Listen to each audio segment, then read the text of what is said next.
அன்புக்குரிய மாணவர்களே, அனைவருக்கும் வணக்கம். நாம் இன்று பார்க்கக்கூடியது 11ஆம் வகுப்பு கணினி அறிவியல் மற்றும் கணினி பயன்பாடுகள். பாடம் 4, இயக்கமைப்பின் கோட்பாட்டு கருத்துக்கள், அதாவது theoretical concepts of operating system. Okay, இதை பற்றி தான் நம்ம இன்னைக்கு பார்க்க போகிறோம். இந்த லெசன் பொறுத்த வரைக்கும் நம்ம என்னென்ன பார்க்குறோம் அப்படின்னு பார்த்தீங்கன்னா, இயக்கமைப்புன்னு என்ன, அதேமாரி சாஃப்ட்வேர்னு என்ன, ஹார்ட்வேர்னு என்ன, இதை பற்றி தான் நம்ம இந்த லெசனில் பார்க்க போகிறோம். ஓகே மாணவர்களே, சரி. இதில் பார்த்தீங்கன்னா, கற்றலை நோக்கங்களில் இயக்கமைப்பின் கருத்துரு மற்றும் அதன் வகைகளை பற்றி அறிந்து கொள்ளுதல், இயக்கமைப்பின் அடிப்படை அறிவு மற்றும் அதன் செயல்பாடுகளை அறிந்து கொள்ளுதல், இதான் நம்ம கற்றலை நோக்கங்கள் பகுதியில் கொடுத்துருக்குது. அடுத்து பார்த்தீங்கன்னா, இதில் மென்பொருள் ஓர் அறிமுகம். ஆமாம், மென்பொருளை பற்றி ஒரு இன்ட்ரடக்ஷன் கொடுத்துருக்குறாங்க. இப்போ மென்பொருள்னா என்ன? மென்பொருள் அப்படின்னா சாஃப்ட்வேர். அப்போ சாஃப்ட்வேர்னு என்ன பாருங்கள், புக்லேயே தெளிவான விளக்கம் இருக்குது. மென்பொருள் என்பது கணிப்பொறியின் ஒரு குறிப்பிட்ட பணியை செய்வதற்கான கட்டளைகளின் தொகுப்பாகும் அப்படின்னு சொல்லியிருக்கிறாங்க. இதுதான் மென்பொருளுடைய விளக்கம். மென்பொருள்ங்கிறது கணிப்பொறியில் ஒரு குறிப்பிட்ட பணியை செய்வதற்கான கட்டளைகளின் தொகுப்பு அப்படின்னு சொல்லியிருக்கு. நம்ம கம்ப்யூட்டரில் ஒர்க்கு, அதாவது கம்ப்யூட்டரை இயங்கக்கூடிய வகையில் நாம் செய்யணும் அப்படின்னா, அந்த இயங்கக்கூடிய வகையில் செய்யறதுக்குண்டான அந்த ப்ரோக்ராமை தான் நம்ம என்ன சொல்கிறோம் அப்படின்னு பார்த்தீங்கன்னா சாஃப்ட்வேர். ஆமாம், சிம்பிளாக வச்சுக்கோங்க. அதாவது செட் ஆஃப் இன்ஸ்ட்ரக்ஷனை தான் நம்ம என்ன சொல்கிறோம் அப்படின்னா ப்ரோக்ராம்னு சொல்கிறோம். அந்த செட் ஆஃப் ப்ரோக்ராம் தான் நம்ம என்ன சொல்கிறோம் அப்படின்னு பார்த்தீங்கன்னா சாஃப்ட்வேர்னு சொல்கிறோம். அப்போ சாஃப்ட்வேர் இல்லாமல் எது இயங்காது? கணிப்பொறி இயங்காது. அப்போ கணிப்பொறி இயக்கணும் அப்படின்னா கட்டாயம் அந்த இயக்கறதுக்கு உண்டான மென்பொருள் தேவை. எப்படி நாம் நம்மளுடைய உடல் இருக்குது, நம்ம உடல் இயங்கணும் அப்படின்னா உயிர் தேவையோ, அதே மாதிரி தான் கம்ப்யூட்டர் இயங்கணும் அப்படின்னா அதுக்கு என்ன தேவை? சாஃப்ட்வேர் தேவை. ஓகே மாணவர்களே, இப்போ சாஃப்ட்வேர்னு என்னென்னு தெரிஞ்சிட்டிங்களா? ஓகே, சரி. அதாவது செட் ஆஃப் இன்ஸ்ட்ரக்ஷன் அல்ல செட் ஆஃப் ப்ரோக்ராம், இதுதான் நம்ம என்ன சொல்கிறோம் அப்படின்னு பார்த்தீங்கன்னா சாஃப்ட்வேர். இந்த சாஃப்ட்வேர் தான் என்ன கணிப்பொறியை இயங்க செய்யும். அப்போ கணிப்பொறி இயங்க செய்யறதுக்கு உண்டான ஒரு ப்ரோக்ராம் தான் நம்ம என்ன சொல்கிறோம் இங்கே சாஃப்ட்வேர்னு சொல்கிறோம்.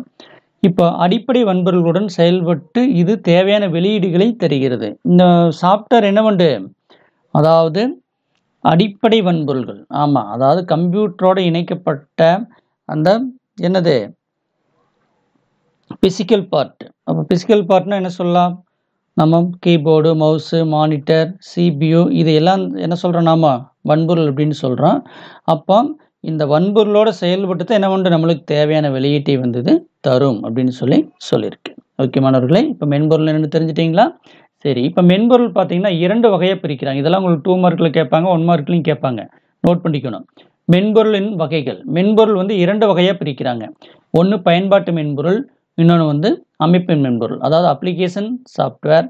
அனதர் ஒன் பார்த்தீங்கன்னா சிஸ்டம் சாஃப்ட்வேர். ஓகே, ஆமாம், இந்த 2 வகை தான் மென்பொருள் வகையில் கொடுத்துருக்கு. நோட் பண்ணிக்கங்க. இது அப்ளிகேஷன் சாஃப்ட்வேர், சிஸ்டம் சாஃப்ட்வேர். இப்போ பயன்பாட்டு மென்பொருள் அப்படின்னா என்ன பாருங்க. பயன்பாட்டு மென்பொருள் குறிப்பிட்ட பணியை செய்வதற்கு தேவையான நிரல்களின் தொகுப்பு. ஒரு குறிப்பிட்ட பணியை செய்யறதுக்காக உருவாக்கப்பட்ட, எழுதப்பட்ட அந்த நிரல்களின் தொகுப்பு தான் என்ன சொல்றாங்க அப்படின்னு பார்த்தீங்கன்னா அப்ளிகேஷன் சாஃப்ட்வேர். அதுக்கு எடுத்துக்காட்டு எம்எஸ் வேர்டு, அதே மாதிரி என்ன சொல்றான் விஎல்சி பிளேயர் சொல்லலாம். இதையெல்லாம் என்ன சொல்றாங்க பயன்பாட்டு மென்பொருளுக்கு எக்ஸாம்பிளாக சொல்லியிருக்குது. பாருங்க, எம்எஸ் வேர்டு என்பது உரையாவணங்களை உருவாக்க பயன்படும். உரையாவணம்னு என்னது? நாம் ஒரு டாக்குமெண்ட் டைப் பண்ணுறோம், ஒரு பேராகிராஃப் டைப் பண்ணுறோம், அதுக்கு பயன்படுத்தக்கூடிய ஒரு சாஃப்ட்வேர் தான் எம்எஸ் வேர்டு. இது அப்ளிகேஷன் சாஃப்ட்வேர். அதே மாதிரி பார்த்தீங்கன்னா விஎல்சி பிளேயர். இப்போ நம்ம பார்த்தீங்கன்னா பாட்டு கேட்குறோம், படம் பார்க்குறோம், அதுக்கு பயன்படுத்தக்கூடிய ஒரு சாஃப்ட்வேர் இருக்குது. நம்ம எல்லாமே அதை பார்த்துருப்போம், விஎல்சி பிளேயர்லாம். அது என்னதான்? இது ஒரு அப்ளிகேஷன் சாஃப்ட்வேர். அடுத்து பார்த்தீங்கன்னா அமைப்பு மென்பொருள், சிஸ்டம் சாஃப்ட்வேர். ஆமாம், அப்போ அமைப்பு மென்பொருள் என்பது வன்பொருள் மற்றும் பயன்பாட்டு மென்பொருள் இயக்குவதற்கு வடிவமைக்கப்பட்ட ஒரு கணிப்பொறி நிரல் அப்படிங்கிற பாருங்க. அமைப்பு மென்பொருள்ங்கிறது என்ன? அதாவது வன்பொருள் மற்றும் பயன்பாட்டு மென்பொருள்களை இயக்குவதற்கு வடிவமைக்கப்பட்ட ஒரு கணிப்பொறி நிரல். அதுக்கு எடுத்துக்காட்டு என்ன? Operating system. இந்த ஆப்ரேட்டிங் சிஸ்டத்தை நம்ம எப்படி சுருக்கமாக சொல்லுவோம்னா ஓஎஸ் அப்படின்னு நாம் சொல்லுவோம். அப்போ அதுபோக ஆப்ரேட்டிங் சிஸ்டத்தையும் நாம் அமைப்பு மென்பொருளுக்கு சொல்லலாம். நிரல் பெயர்ப்பி போன்றவை அமைப்பு மென்பொருளுக்கு எடுத்துக்காட்டு. நம்ம C++, சி போன்ற மொழியெல்லாம் நம்ம படிக்கும்போது நம்ம நிரலை இயக்கிறதுக்கு என்ன பண்ணுவோம்? நிரல் எழுதிட்டு அதை எக்ஸிக்யூட் பண்ணுவோம். ஓகே, தொகுப்போம். அதுக்கு பயன்படுத்தக்கூடியது நிரல் பெயர்ப்பி. ஓகே, லாங்குவேஜ் ப்ராசஸர் அப்படின்னு சொல்லக்கூடியது. அது எல்லாமே அமைப்பு மென்பொருளுக்கு எடுத்துக்காட்டு அப்படின்னு சொல்லியிருக்குது. சிம்பிளாக ஞாபகம் வச்சுக்கங்க. அப்ளிகேஷன் சாஃப்ட்வேர்னா நம்மளுடைய தேவைகளை நிறைவு செய்யறதுக்காக நாம் எழுதக்கூடிய ப்ரோக்ராம். ஓகே, அந்த ப்ரோக்ராமுக்கு என்ன சொல்கிறோம்? அப்ளிகேஷன் சாஃப்ட்வேர், பயன்பாட்டு மென்பொருள். அதாவது பயனர் தன்னுடைய தேவைகளை நிறைவு செய்வதற்காக எழுதக்கூடிய அந்த சாஃப்ட்வேருக்கு பேர் தான் அப்ளிகேஷன் சாஃப்ட்வேர். பயனர்னா யூசர். யூசர் யார் அப்படின்னா நம்ம தான். நம்ம கம்ப்யூட்டரை பயன்படுத்துகிறவங்களுக்கு பேர் என்ன? யூசர். ஓகே, இப்போ அப்ளிகேஷன் சாஃப்ட்வேர்னு என்ன தெரிஞ்சிட்டிங்களா? அடுத்து சிஸ்டம் சாஃப்ட்வேர். சிஸ்டம் சாஃப்ட்வேர்னா சிம்பிளாக வச்சுக்கோங்க, நம்ம கம்ப்யூட்டரை இயக்கிறதுக்கு பயன்படுத்தக்கூடிய சாஃப்ட்வேருக்கு பேர் தான் சிஸ்டம் சாஃப்ட்வேர். மறந்துடாதீங்க, கம்ப்யூட்டரை இயக்கிறதுக்கு பயன்படுத்தக்கூடிய சாஃப்ட்வேருக்கு பேர் தான் சிஸ்டம் சாஃப்ட்வேர். அப்போ கம்ப்யூட்டரை இயக்கிறதுக்கு மட்டும் இல்லை, நம்ம தேவைக்கு பயன்படுத்துகிறோம் பார்த்தியா அப்ளிகேஷன் சாஃப்ட்வேர், அது செயல்படணும்னாலும் இந்த சிஸ்டம் சாஃப்ட்வேர் தேவை. ஓகே, அதுக்கு எடுத்துக்காட்டு தான் சிஸ்டம் சாஃப்ட்வேருக்கு இயக்கமைப்பு, ப்ராசஸர், என்னது கம்பைலர், இதையெல்லாம் சொல்லியிருக்கிறாங்க. நோட் பண்ணி வச்சுக்கோங்க. இயக்கமைப்புக்கு எடுத்துக்காட்டு இங்கே கொடுத்துருக்குது. சரி, அமைப்பு மென்பொருளுக்கு எடுத்துக்காட்டு இங்கே கொடுக்கப்பட்டிருக்கிறது. நோட் பண்ணிக்கங்க இதையே. சரி, அடுத்தது இயக்கமைப்பு ஒரு அறிமுகம். ஆமாம், ஆப்ரேட்டிங் சிஸ்டத்தினுடைய இன்ட்ரடக்ஷனில் என்ன சொல்கிறேன் அப்படின்னு பார்த்தீங்கன்னா, இயக்கமைப்பு என்பது கணிப்பொறிக்கும் பயனருக்கும் இடைமுகமாக செயல்படும் ஒரு அமைப்பு மென்பொருளாகும். அதாவது அமைப்பு மென்பொருளுக்கு எடுத்துக்காட்டு ஆப்ரேட்டிங் சிஸ்டம். இயக்கமைப்புங்கிறத என்னது ஆப்ரேட்டிங் சிஸ்டம் அப்படின்னு சொல்லக்கூடியது. இது என்ன பண்ணுறது அப்படின்னு பார்த்தீங்கன்னா, கணிப்பொறிக்கும் பயனருக்கு இடைமுகமாக செயல்படும் ஒரு அமைப்பு மென்பொருள்.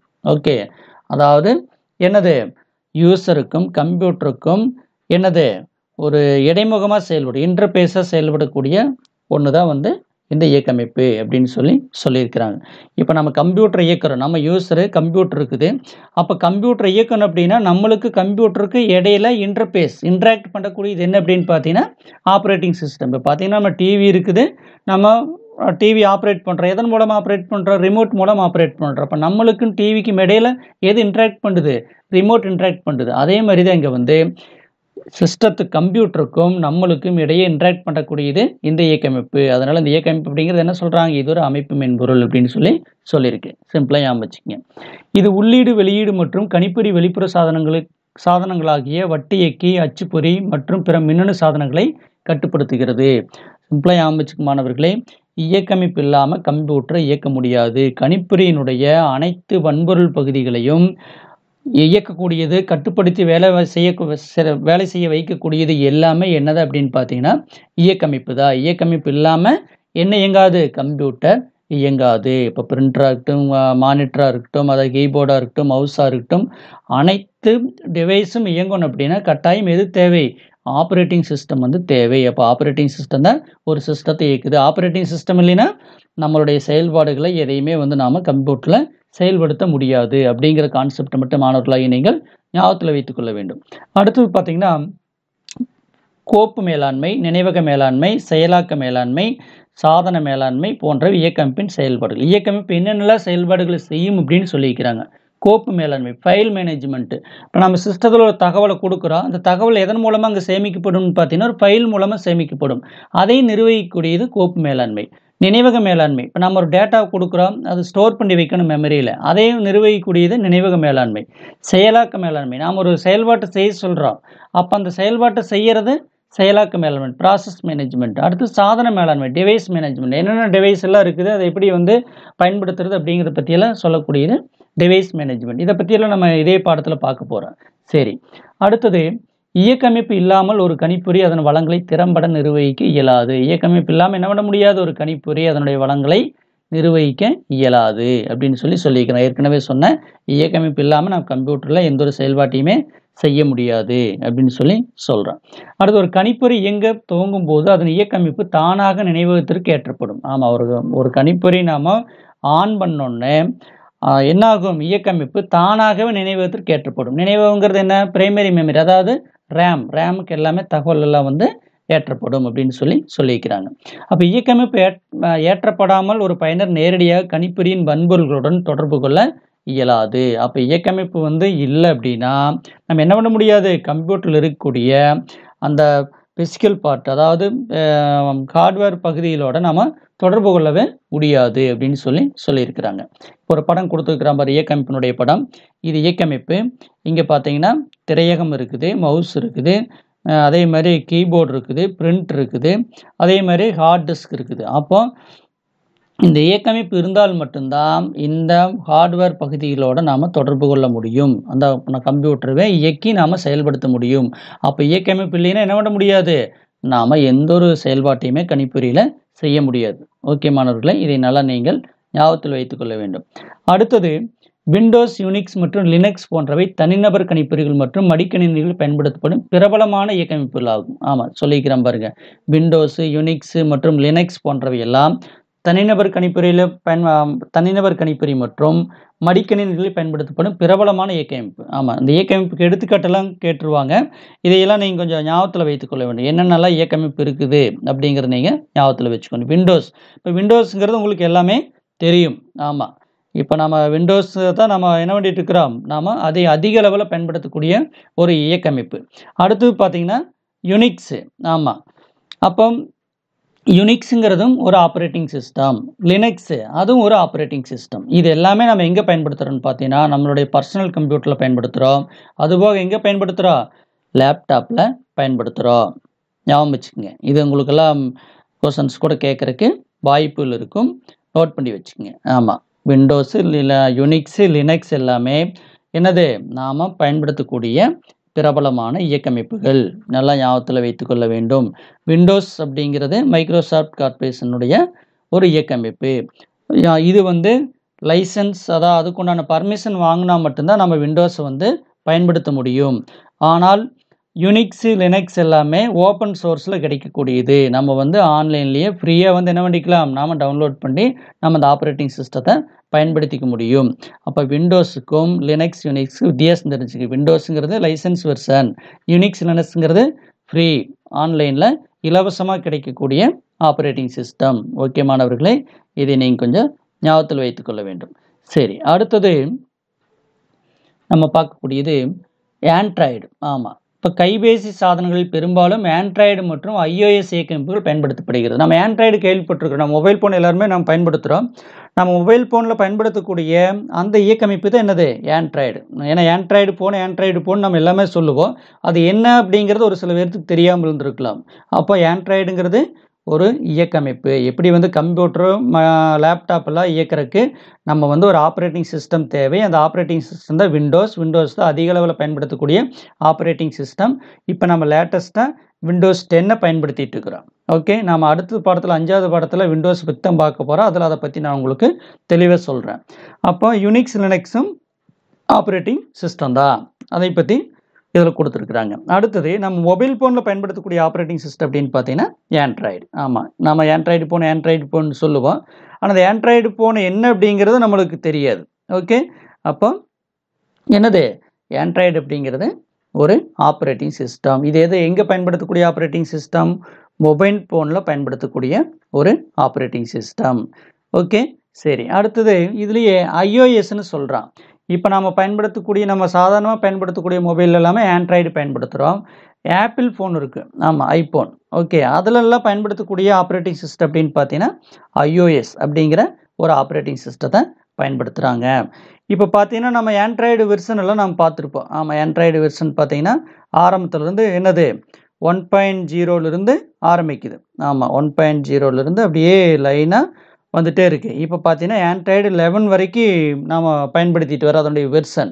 அதன் வெர்ஷன் மீன்ஸ் என்னென்னா அதனுடைய அட்வான்டேஜ், அதனுடைய பயன்பாடுகள் இப்போ பார்த்தீங்கன்னா நிறைய இருக்குது. ஒவ்வொரு ஏபிசிடி லெட்டரில் ஆண்ட்ராய்டு வெர்ஷன் மென்ஷன் பண்ணிகிட்டே வராங்க. ஜெல்லிபின், கிட்கேட், இந்த மாதிரி. அதே மாதிரி லாலிபாப், ஒவ்வொரு லெட்டர்ஸ்லேயும் என்னது ஆண்ட்ராய்டு வெர்ஷனை சொல்லியிருப்பாங்க.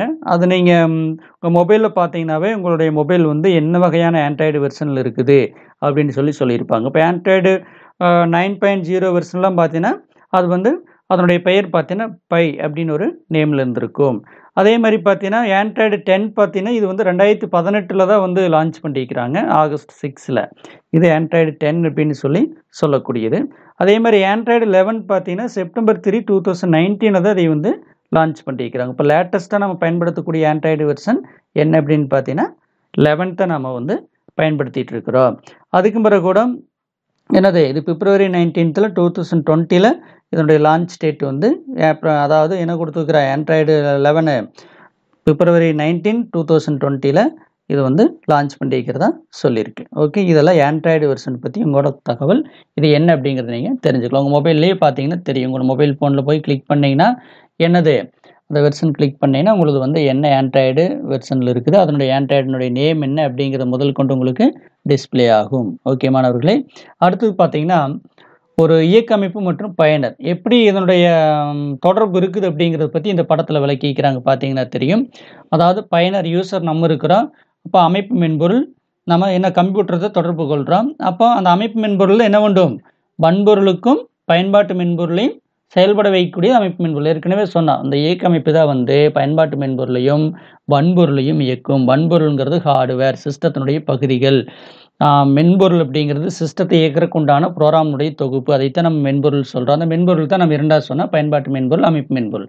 இப்போ நம்ம கம்ப்யூட்டரை ஆன் பண்ணுறோம் அப்படின்னா அந்த அமைப்பு மென்பொருள் என்ன உண்டு, வன்பொருள் மற்றும் பயன்பாட்டு மென்பொருள்கள் எல்லாம் வந்து கட்டுப்படுத்தி அதை வந்து செயல்படுத்துறதுக்கு உண்டான வேலையை செய்யறதுக்கு ஆரம்பிக்கும். நம்ம என்ன சொல்கிறோமோ அதுக்கு தகுந்த மாதிரி இந்த ஆப்ரேட்டிங் சிஸ்டம் என்ன வேண்டும், செயல்படுறதுக்கு ஆரம்பிக்கும். இதை வந்து பயனருக்கு இயக்கமைப்பினுடைய தொடர்பு. அடுத்தது இயக்கமைப்பு ஒரு மொழிபெயர்ப்பியாக செயல்பட்டு பயனர் எழுதும் நிரலை கணிப்பொறி புரிந்து கொள்ளும் இயந்திர மொழியாக மாற்றி செயலாக்கம் செய்யும் அப்படிங்கிறான். ஆமாம், இப்போ பார்த்தீங்கன்னா இந்த இயக்கமைப்பு என்ன உண்டு அப்படின்னு பார்த்தீங்கன்னா நாம் ஒரு தகவலை கம்ப்யூட்டருக்கு கொடுக்குறோம். கொடுக்கக்கூடிய தகவலை கம்ப்யூட்டருக்கு புரியக்கூடிய வகையில் மெஷின் லாங்குவேஜுக்காக மாற்றிக்கும். மெஷின் லாங்குவேஜ் என்ன, பைனரி 0 1ங்கிற மொழிக்கு மாற்றி என்ன வேண்டும், அது வந்து செயல்படுத்துறதுக்கு ஆரம்பித்து அதுக்கு பிறகு அதற்குண்டான ஆன்சரை நம்மளுக்கு திருப்பி கொடுக்கும். அதைத்தான் செய்யக்கூடியதான் இந்த இயக்கமைப்பு அப்படின்னு சொல்லியிருக்கு.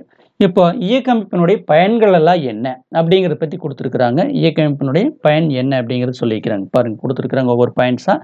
இதெல்லாம் உங்களுக்கு 5 மார்க்கோட கேட்பாங்க. இயக்கமைப்பினுடைய பயன்கள் யாவை அப்படின்னு சொல்லி கொஸ்டின்ஸ் கேட்பாங்க, நோட் பண்ணிக்கங்க.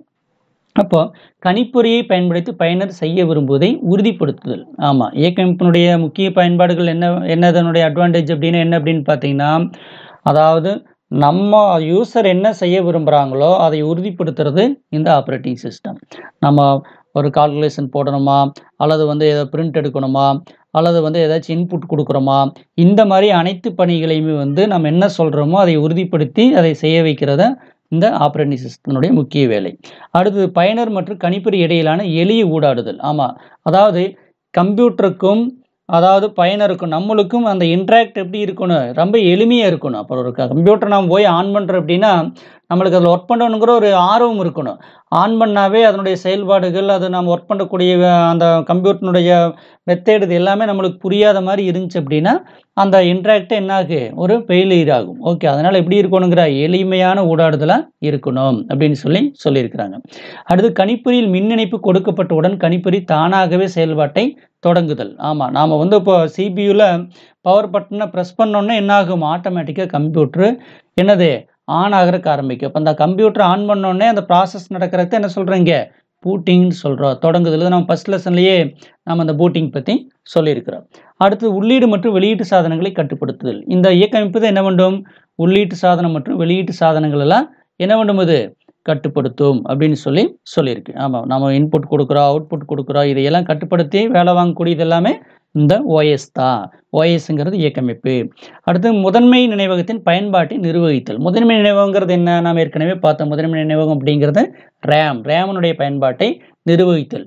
இப்போ நாம் எவ்வளோ அப்ளிகேஷன்ஸ் ஓப்பன் பண்ணிக்கிறோம், எத்தனை ப்ராசஸிங் செய்ய சொல்லிக்கிறோம் அப்படிங்கிறது எல்லாமே என்ன வேண்டும், அந்த ரேமில் எல்லா நம்ம என்னென்ன செயல்பாடுகளை செய்ய சொல்கிறோமோ எல்லாமே இருக்கும். அப்போ அதை வந்து நிர்வகிக்கிறது எது அப்படின்னு பார்த்தீங்கன்னா ஆப்ரேட்டிங் சிஸ்டம். அப்போ நம்ம சிஸ்டத்தை ஆன் பண்ண உடனே ஆப்ரேட்டிங் சிஸ்டம் எல்லாமே அந்த பணிகள் எல்லாமே எதன் மூலமாக செயல்படுத்தும், இந்த முதன்மை நினைவகத்தின் மூலமாக தான் செயல்படுத்தும்.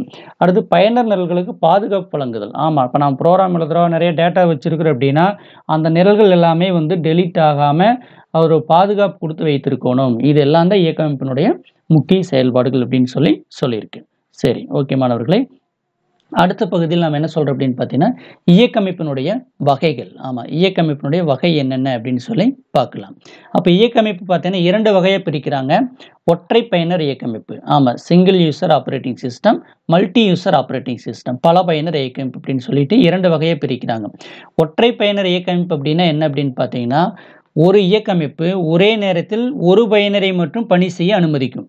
ஆமா, அந்த ஒரு கம்ப்யூட்டர்ல ஒருத்தர் மட்டும் தான் வேலை செய்ய முடியும், ஒர்க் பண்ண முடியும். அந்த மாதிரி இருக்கக்கூடிய அந்த ஆப்பரேட்டிங் சிஸ்டத்துக்கு என்ன பேர் அப்படின்னா, சிங்கிள் யூசர் ஆப்பரேட்டிங் சிஸ்டம். மறந்துடாதீங்க. அதுதான் தெளிவாக கொடுத்துருக்குறாங்க புக்லேயே. ஒரு நேரத்தில் ஒரு பயனரை ஒரே பணியை மட்டுமே செய்ய அனுமதிக்கிறது தான் வந்து ஒரு பயனர் இயக்கமைப்பு. ஓகே, இதுக்கு எடுத்துக்காட்டு பார்த்தீங்கன்னா எம்எஸ் டாஸ். ஆமாம், மைக்ரோசாஃப்ட் டிஸ்க் ஆப்பரேட்டிங் சிஸ்டம் அப்படிங்கிறது வந்து ஒரு பயனர் இயக்கமைப்புக்கு எடுத்துக்காட்டு. இதில் ஒரே ஒரு யூசர் மட்டும்தான் பணி செய்ய முடியும். ஓகே, சரி. அடுத்தது பல பயனர் இயக்கமைப்பு, மல்டி யூசர் ஆப்பரேட்டிங் சிஸ்டம். இது என்ன அப்படின்னு பார்த்தீங்கன்னா, ஒரே நேரத்தில் ஒன்றுக்கு மேற்பட்ட பயனர்கள் வந்து ஒரே மாதிரியான தரவுகளையும் பயன்பாடுகளையும் கணிப்பொறியில் பயன்படுத்த அனுமதிக்கும். ஓகே, அந்த மாதிரி இயக்கமைப்புக்கு என்ன அப்படின்னு பார்த்தீங்கன்னா மல்டி யூசர் ஆப்பரேட்டிங் சிஸ்டம். ஒரே நேரத்தில் ஒன்றுக்கு மேற்பட்ட பயனர்களை ஒரே மாதிரியான தரவுகளையும் பயன்பாடுகளையும் பயன்படுத்த அனுமதிக்கக்கூடிய ஒரு இயக்கமைப்புக்கு தான் என்ன பேருனா பல பயனர் இயக்கமைப்பு அப்படின்னு சொல்லக்கூடியது. அப்போ இந்த பல பயனர் இயக்கமைப்புக்கு தான் எடுத்துக்காட்டு விண்டோஸ், லினக்ஸ், யூனிக்ஸ். ஆமாம், விண்டோஸ், லினக்ஸ், யூனிக்ஸ் இதெல்லாமே பார்த்தீங்கன்னா பல பயனர் இயக்கமைப்புக்கு எடுத்துக்காட்டு. இதெல்லாம் 1 மார்க்லையும் கேட்பாங்க, 2 மார்க்லையும் கேட்பாங்க, 3 மார்க்லையும் இந்த கேள்வி கேட்பாங்க. இயக்கமைப்பின் வகைகள் யாவை அப்படின்னு கேட்டால் நீங்கள் ஒரு முறை, அதாவது 2 மார்க்கில் கேட்டால் நீங்கள் பாயிண்ட்ஸ் மட்டும் எழுதினால் கூட போதும். 5 மார்க்கில் 3 மார்க்கில் கேட்டால் என்ன பண்ணணும், நீங்கள் இந்த எக்ஸ்பிளனேஷனோட எழுதணும். 1 மார்க்கில் கூட இதில் இருந்தாலும் கேள்விகள் கேட்கறதுக்கு வாய்ப்புகள் இருக்கு. சரி, அடுத்தது இயக்கமைப்பினுடைய முக்கிய சிறப்பியல்புகள். இந்த கேள்வி இம்பார்ட்டன்ட், நோட் பண்ணி வச்சுக்கணும். இயக்கமைப்பினுடைய முக்கிய சிறப்பியல்புகள் பார்த்தீங்கன்னா ஒரு சார்ட் மாதிரியே போட்டு கொடுத்துருக்குறாங்க.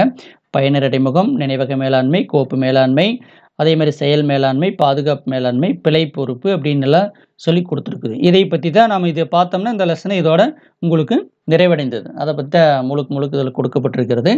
சரி, அடுத்தது பயனர் இடைமுகம், அதாவது பயனர் யூசர் இன்டர்பேஸ் அப்படின்னு சொல்லக்கூடியது. அதாவது பயனர் இடைமுகம் அப்படின்னா இயக்கமைப்பினுடைய முக்கியமான சிறப்பியல்புகள் ஒன்று. ஆமாம், இயக்கமைப்பினுடைய முக்கியமான சிறப்பியல்புகள் ஒன்று அப்படின்னு பார்த்தீங்கன்னா இந்த யூசர் இன்டர்பேஸ். அதாவது பயனர் கணிப்பொறியுடன் ஊடாட இதுவே சிறந்த வழிமுறையாகும். ஊடாடுறதுன்னு என்ன, இன்ட்ராக்ட் பண்ணுறது, கம்ப்யூட்டரை பயன்படுத்துறது, கம்ப்யூட்டரோட தொடர்பு கொள்வது. அதுக்கு என்ன சொல்கிறா, ஊடாடுறது அப்படின்னு சொல்கிறேன், இன்ட்ராக்ட் பண்ணுறது அப்படின்னு சொல்கிறாங்க.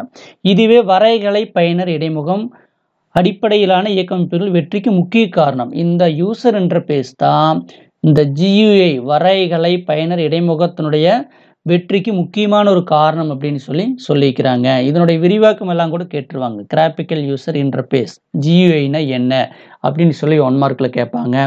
GUIனா என்ன 2 மார்க் கூட கேட்கறதுக்கு வாய்ப்புகள் இருக்குது. இப்போ வரைகலை பயனர் இடைமுகம் சன்னல் திரை அடிப்படையிலான நேரடியான உள்ளீட்டு வெளியீடுகளை கையாளுவதற்கு பட்டிகளிலிருந்து தேர்வு செய்வதற்கும் தேர்ந்தெடுக்கப்படுவதற்கும் தேவையான சுட்டுக்கருவிகளை கொண்டது. இப்போ GUI அப்படின்னா என்ன அப்படின்னு பார்த்தீங்கன்னா, ஆரம்ப காலத்துலலாம் இருக்கக்கூடிய கம்ப்யூட்டரில் எல்லாமே கமாண்ட் மோடில் தான் ஒர்க் ஆகும். நம்ம டைப் பண்ணுவோ, பிரிண்ட் எடுப்போம், அந்த மாதிரி பணிகளை மட்டும்தான் செய்ய முடியும். எல்லாமே கட்டளை வரியில் செயல்பட்டுச்சு. அதுக்கு பிறகு எல்லாமே GUI மெத்தேடு வந்த பிறகு நிறைய ஐகான், நிறைய படங்கள் இருக்கும். அப்போ அந்த படத்தை பார்த்தாவே அதை என்ன செயல்பாடுகளை செய்யும் அப்படின்னு நம்ம ஐடென்டிஃபை பண்ண முடியும். நிறைய விண்டோ இருக்கும், சன்னல் திரைகள் இருக்கும், மவுஸ் மூலமாக அதை கிளிக் பண்ணி செயல்படுத்தலாம்.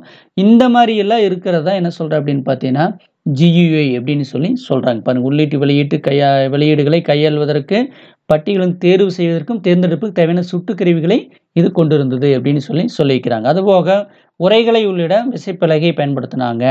வரைகலை பயனர் இடைமுகத்தின் கவரும் வண்ணங்கள் பயனரை எளிதாக இருக்கிறது. அப்போ இந்த கிராபிக்கல் யூசர் இன்டர்பேஸ்ங்கிற இந்த கான்செப்டே என்ன ஆகுது, யூசரை எளிமையாக அட்ராக்ஷன் பண்ணுது. ஆமாம், அதில் பார்த்தீங்கன்னா நிறைய மல்டிமீடியா கான்செப்ட், அதே மாதிரி நிறைய கலராக அங்கே இருக்கக்கூடிய வண்ணங்கள், அதாவது ஒரு பேராகிராஃப் டைப் பண்ணுறோன்னா அதை எழுத்தினுடைய சைஸை மாற்றலாம், அதனுடைய எழுத்தினுடைய வகையை மாற்றலாம், எழுத்தினுடைய நிறத்தை மாற்றலாம். இந்த மாதிரி பல பயன்பாடுகள் அதில் இடம்பெறதுனால யூசரை ஈஸியாக அட்ராக்ஷன் பண்ணக்கூடிய வகையில் இந்த GUI இடம்பெற்றுச்சு. இது இயக்கமைப்பினுடைய ஒரு முக்கியமான சிறப்பியல்பு அப்படின்னு சொல்லிக்கிறாங்க. அடுத்து தற்போது லினக்ஸ் இயக்கமைப்பும் வரைகலை பயனர் இடைமுக வசதியுடன் கிடைக்கிறது. லினக்ஸ்லையும் பார்த்தீங்கன்னா இந்த GUI கான்செப்டில் இருக்குது அப்படின்னு சொல்லிக்கிறாங்க. ஓகே மாணவர்களே, ஒரு பயன்பாட்டிற்கான இடைமுகத்தை வடிவமைக்கும் போது கவனத்தில் கொள்ள வேண்டிய, அதாவது ஒரு அப்ளிகேஷனுக்கு உண்டான அந்த இடைமுகத்தை வடிவமைக்கிறதுக்கு என்னென்னலாம் நம்ம வந்து கருத்தில் கொள்ளணும் அப்படிங்கிறத சுருக்கமாக சொல்லிக்கிறாங்க. அதில் உங்களுக்கு ஒரு 5 பாயிண்ட்ஸாக அதை வந்து விளக்கிக்கிறாங்க. பயனர் இடைமுகமானது இந்த அனுபவத்தை நீண்ட காலத்திற்கு பயன்படுத்துவதற்கு பயனருக்கு உதவுகிறது. ஆமாம், பயனர் இடைமுகம் அப்படிங்கிறது என்னது? நீண்ட காலத்துக்கு நம்ம என்ன பண்ணிக்கலாம், நாம் பயன்படுத்த முடியும். இடைமுகம் பயனரின் தேவைகளை திருப்தி செய்ய வேண்டும். நாம் கொடுக்கக்கூடிய இந்த இன்டர்ஃபேஸு என்ன பண்ணணும், பயனரின் தேவைகளை திருப்திப்படுத்தக்கூடிய வகையில் அந்த என்னது என்ற பயனர் இடைமுகம் வந்து இருக்கணும். அடுத்தது பயனர் இடைமுகமானது பயனரின் விலைமதிப்பற்ற நேரத்தை சேமிக்கிறது. ஆமாம், நம்ம கம்ப்யூட்டர் உட்காந்தோம்னா நம்மளுக்கு நேரம் போகிறதே தெரியக்கூடாது. அந்த அளவுக்கு வந்து நம்ம முழு கவனத்தையும் அது வந்து நம்மளை அட்ராக்ஷன் பண்ணி வைத்திருக்க வேண்டும். பார்த்தீங்கன்னா வரைகலை குறிகள், பட்டியல்கள், சன்னல் திரைகள், தத்தல், பணிக்குறிகள், தட்டச்சு செய்யும் வேலை குறைத்தல் போன்றவை இயக்கமைப்பின் கூடுதல் பயனாகும். இது பார்த்தீங்கன்னா இந்த பயனர் இடைமுகங்கிறது என்னது, ஒரு இயக்கமைப்பினுடைய கூடுதல் பயன்பாடுகள் அப்படின்னு சொல்லியிருக்கிறாங்க. எந்த ஒரு தயாரிப்பின் உயரிய நோக்கமும் வாடிக்கையாளரை திருப்திப்படுத்த வேண்டும் என்பதாகும். அதுபோல் பயனர் இடைமுகம் வாடிக்கையாளரை திருப்திப்படுத்துமாறு வடிவமைக்க வேண்டும். இப்போ பார்த்தீங்கன்னா எந்த ஒரு ப்ராடக்டாக இருந்தாலும் என்ன ஆகும், அது வந்து என்னது, கஸ்டமரை வந்து சாட்டிஸ்ஃபேக்ஷன் பண்ணுறவங்க தான் இருக்குது. அதே மாதிரி தான் யூசரை வந்து திருப்திப்படுத்தக்கூடிய வகையில் தான் பயனர் இடைமுகம் வந்து இருக்குது அப்படின்னு சொல்லியிருக்குது. லாஸ்ட் பாயிண்ட்டை பார்த்தீங்கன்னா பயனர் செய்யும் தவறுகளை இடைமுகம் குறைக்க வேண்டும். அதேபோல் பயனர் குறைந்த பயிற்சியிலும் தவறுகளை தவிர்க்கும் வண்ணம் இருத்தல் வேண்டும். ஆமாம், இப்போ பயனர் செய்யக்கூடிய தவறுகள் என்ன பண்ணணும், இந்த இடைமுகம் வந்து குறைக்க வேண்டும். அப்போ குறைக்க வேணும்னா என்ன, எப்படி இருக்கணும் அந்த யூசர் இன்டர்ஃபேஸு, அதாவது பயனர்கள் வந்து எளிமையாக புரிந்து கொள்ளக்கூடிய வகையில் இருக்கணும் அப்படிங்கிறது தான் இதனுடைய முக்கியமான கான்செப்ட். ஓகே மாணவர்களே, ஒரு பயனர் இடைமுகம் நாம் பயன்படுத்தோம்னா என்னெல்லாம் கருத்தில் கொள்ள வேண்டும் அப்படிங்கிறதுக்கு ஒரு 5 பாயிண்ட்ஸ் வந்து இதில் கொடுத்துருக்குது. ஆமாம், நாம் ஒரு பயனர் இடைமுகத்தை பயன்படுத்துகிறோம் அப்படின்னா அதை நீண்ட காலத்துக்கு பயன்படுத்தக்கூடிய வகையில் வந்து பயனருக்கு உதவணும் அப்படிங்கிற மாதிரி ஃபர்ஸ்ட் பாயிண்ட்லேயே சொல்லியிருக்கிறாங்க.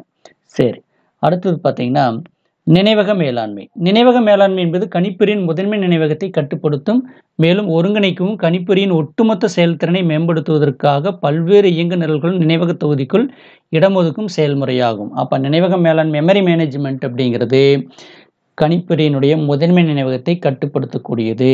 அதுபோக அதை ஒருங்கிணைக்கும், ஒட்டுமொத்த செயல்திறனையும் மேம்படுத்தும் அப்படிங்கிறது தான் இந்த நினைவக மேலாண்மை. ஓகே, ஆமாம். அதே மாதிரி பயனரின் தேவைக்கேற்ப குறிப்பிட்ட நிரல்களுக்கு நினைவக தொகுதிகள் தேவையான இடத்தை ஒதுக்கீடு செய்யும் செயல்முறையில் நினைவக மேலாண்மை ஈடுபடுகிறது.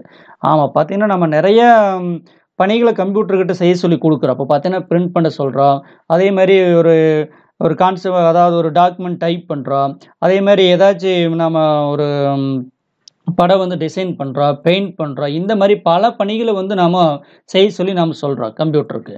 அப்போ அந்த ஒவ்வொரு பணிகளுக்கும் என்ன பண்ணணும், அந்த ஒவ்வொரு நிரல்களுக்கும் நினைவகத்தில் வந்து தேவையான இடத்தை ஒதுக்கி நம்ம கொடுக்கக்கூடிய பணிகள் எந்த ஒரு தாமதமின்றி செயல்படுத்துமாறு செய்ய வைக்கிறது எல்லாமே இந்த நினைவக மேலாண்மை அப்படின்னு சொல்லியிருக்குது. ஓகே, அடுத்தது மைய செயலகத்தின் பயன்பாட்டை மேம்படுத்துவதும் முதன்மை நினைவகத்தின் வழியாக கணிப்பொறியின் வேகத்தை அதிகப்படுத்துவதும் ஆகிய இரண்டும் நினைவக மேலாண்மை நோக்கங்கள்.